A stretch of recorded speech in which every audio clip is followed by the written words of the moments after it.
Em nome desse nosso Senhor que nos faz superar toda tristeza, angústia e nos fazer viver em paz. Amém. Dia dos Pais é sempre uma mistura de sentimentos. Mistura de alegrias e lágrimas. Momentos marcantes são relembrados, outros são construídos. É muito bonito ver o amor de um pai para com seu filho e vice-versa, o amor de um filho para com seu pai. Eu ainda tenho o meu pai vivo, eu vou poder ligar para ele hoje à tardinha para parabenizá-lo, mas eu também pude passar pela experiência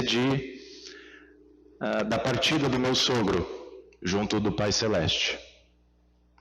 Não é nada fácil. O poder do pecado, poder da morte, nos machucam. Eles ferem a nossa integridade. Apesar disso, ainda é comum a ideia de que os pais devem partir antes dos seus filhos, não é? Quando são os pais que sofrem tendo que ver o seu filho sendo sepultado? Deve ser uma dor imensa. Agora, imaginem ter que sepultar 10 filhos de uma só vez, num único dia. Foi isso que aconteceu com Jó. Jó foi um homem íntegro no meio de uma geração perversa. Ele tinha boa reputação. Ele era financeiramente bem sucedido. Ele tinha uma família numerosa, uma família bem unida. Ele foi um exemplo de pai para os seus filhos, orando por eles, ensinando-os no temor do Senhor, se preocupando com a salvação dos seus filhos. Um exemplo de paternidade para os nossos dias. Quando nós vemos pais que não se importam tanto com essas coisas fundamentais. No entanto, o livro de Jó nos mostra eventos que Deus permitiu que acontecessem na vida dele. Ele perdeu todos os seus bens e todos os seus filhos num mesmo dia. Porém, mesmo diante das perdas e do luto, Jó continuou crendo em Deus, como ele mesmo afirma: "Nu saí do ventre de minha mãe e nu voltarei. O Senhor o deu e o Senhor o tomou. Bendito seja o nome do Senhor." Quem diante de perdas e luto diria isso? Difícil, né? E não foi só isso que aconteceu. Deus ainda permitiu que a saúde de Jó ficasse debilitada. Ele teve feridas da sola dos pés ao alto da cabeça. Isso está lá no capítulo 2 do livro. E tudo causado pelo diabo. Afinal, é o que ele sabe fazer desde o Éden: provocar sofrimento à humanidade. E diante do sofrimento de Jó, da perda dos seus bens, do luto dos seus filhos, de sua doença, a mulher que deveria apoiá-lo diz: "Você ainda conserva sua integridade? Amaldiçoa a Deus e morra." É o que muitos fazem hoje, diante das dores, as dores deste mundo, como nós cantamos. Amaldiçoam a Deus e o culpam pelo mal. Mas Jó responde: "Você fala como uma doida. Nós temos recebido de Deus o bem, por que não receberíamos também o mal? Porque Ele não permitiria que o mal sobreviesse." E assim o livro de Jó segue relatando o seu sofrimento físico, seu sofrimento emocional, sofrimento relacional, quando os seus amigos o tratam como se ele tivesse cometido algum pecado, ou não tivesse fé, e por isso Deus estaria castigando ele. Ele estava sofrendo por causa destas coisas. Sem poder contar com ninguém, sozinho, diante do sofrimento, Jó levantou diante dos céus 34 vezes as suas queixas, sendo 16 vezes a mesma pergunta: por quê? Por que tanto sofrimento? Por que eu já não morri? Por que Deus não me mata de uma vez? Dúvidas que qualquer pessoa em crise pode vir a ter. E qual foi a resposta de Deus? O silêncio. Deus não precisa explicar a razão do sofrimento de Jó. Ele não precisa explicar a razão do nosso sofrimento. Porém, quando Deus resolve quebrar o silêncio e falar, Ele não responde nenhuma das perguntas que Jó fez. Pelo contrário, Ele faz 70 perguntas retóricas a Jó. Algumas delas nós lemos hoje no culto, a fim de mostrar que nada está fora do seu controle. Ele é o Todo-Poderoso. Ele é o Criador e mantenedor de todas as coisas. Se Ele permite que sofrimentos nos sobrevenham, é para nos aproximar dEle e nos ensinar que nós dependemos totalmente dEle. Assim como uma criança depende totalmente do seu pai para ser cuidada por ele. Essa atitude de dependência nós percebemos no relato do Evangelho de hoje. Depois de Jesus receber a notícia de que o seu primo João Batista havia sido decapitado, e depois de ter curado e alimentado uma multidão sedenta que o seguia, ele precisava ter um tempo para orar sozinho, para ficar a sós com o Pai Celeste. Por isso ele mandou os discípulos irem à frente, entrassem no barco e fossem adiante dele para o outro lado, para a terra de Genezaré.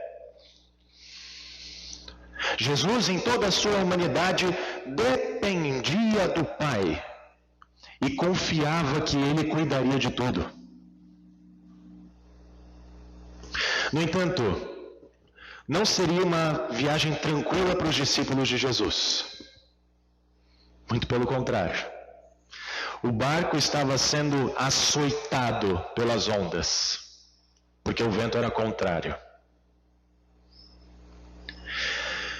Jesus podia ter evitado o sofrimento dos discípulos naquela madrugada, mas Ele os enviou para lá, para que os discípulos se aproximassem dEle e aprendessem que dependem totalmente dEle.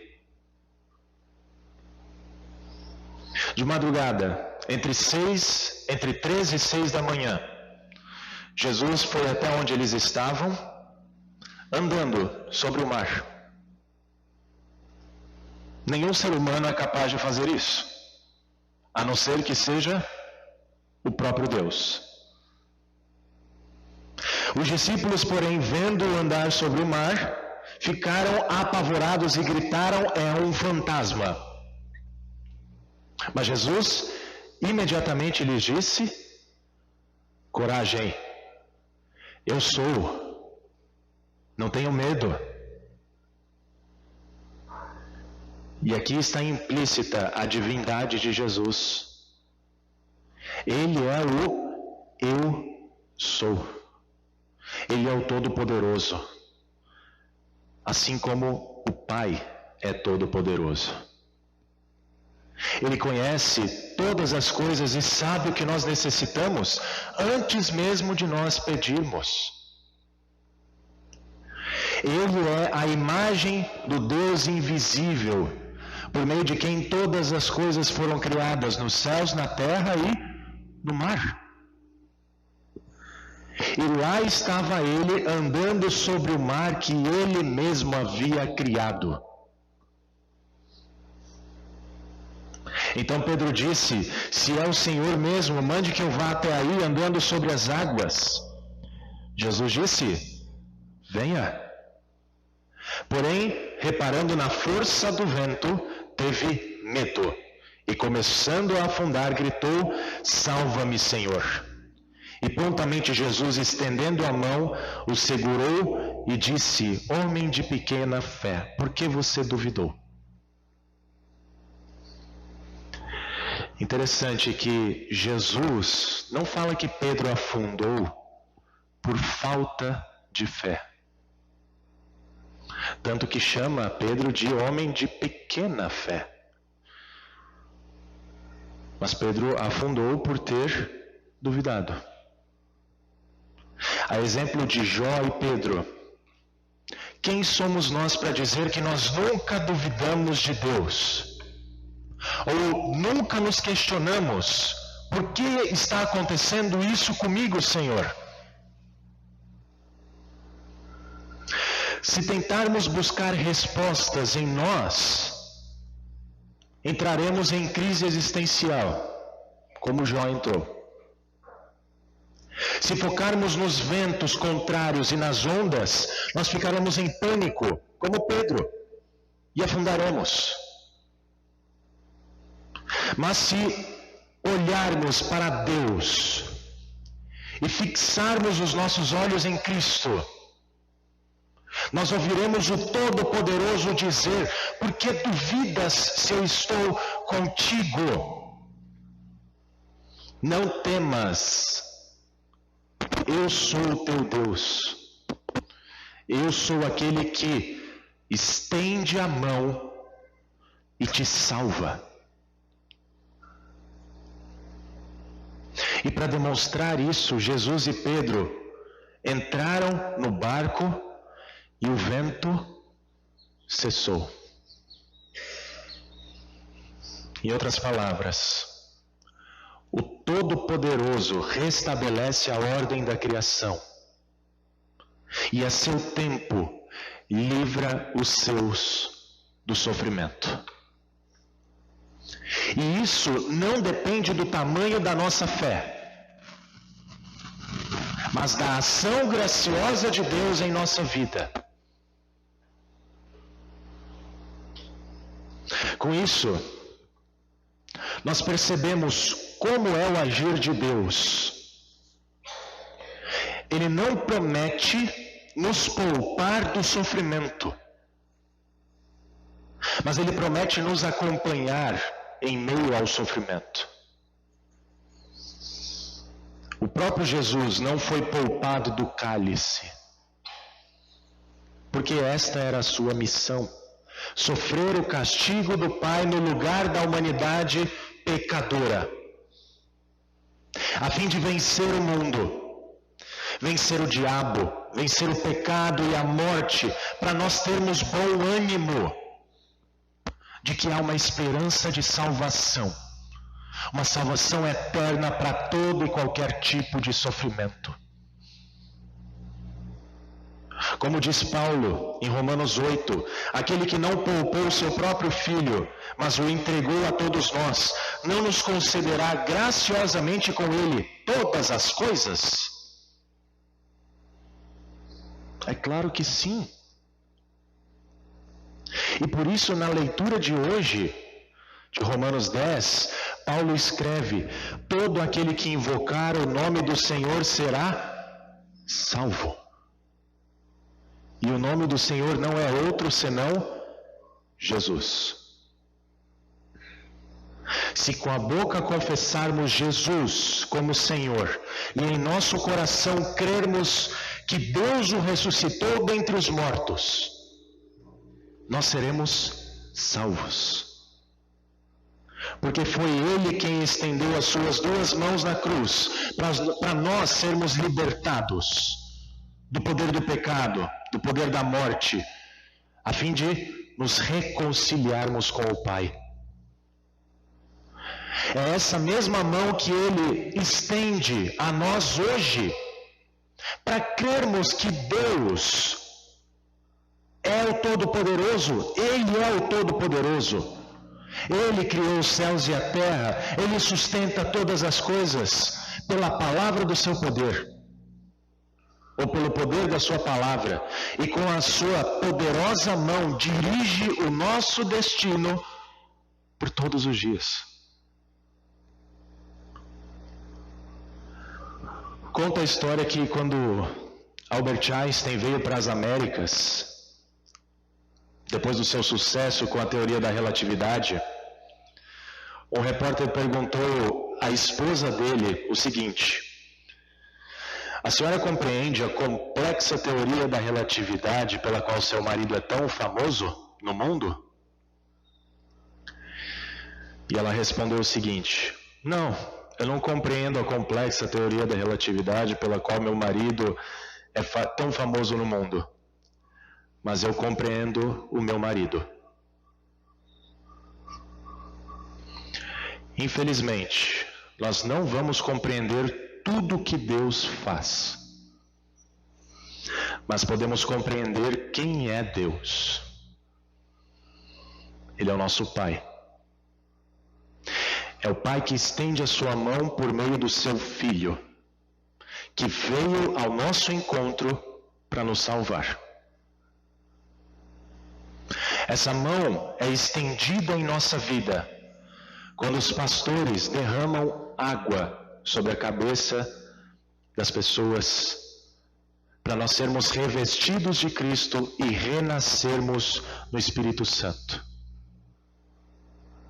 Essa mão continua sendo estendida todas as vezes que os pastores entregam a vocês o pão e o vinho, o corpo e sangue de Jesus Cristo, para lhes perdoar os pecados e lhes fortalecer a pequena fé.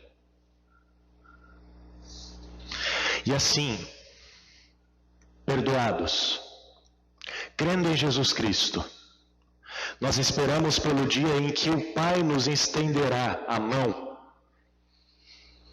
para nos receber em seu eterno reino. Enquanto nós estivermos aqui, entre alegrias e lágrimas, diante de tantos questionamentos, dúvidas, crises, medos, sofrimentos, que possamos fortalecer de fracasso em fracasso a nossa pequena fé. E da mesma forma como nós fracassamos e nos agarramos nas mãos de Jesus, que possamos também estender a mão aos que duvidam, aos que têm medo, para ajudar-lhes na sua pequenez de fé. E assim, agarrados em Jesus, de mãos dadas com os irmãos, nós podemos superar toda a dor, podemos superar todo o medo, toda a dúvida, passar pelas aflições mais facilmente, pois o verdadeiro Filho de Deus estará conosco e nos acalmará, como um pai acalma o seu filho em seus braços. Com Jesus no barco, não importa o tamanho da onda, não importa o barulho do vento, porque nós sabemos que Ele nos conduz às calmas águas da vida eterna junto ao Pai. Amém.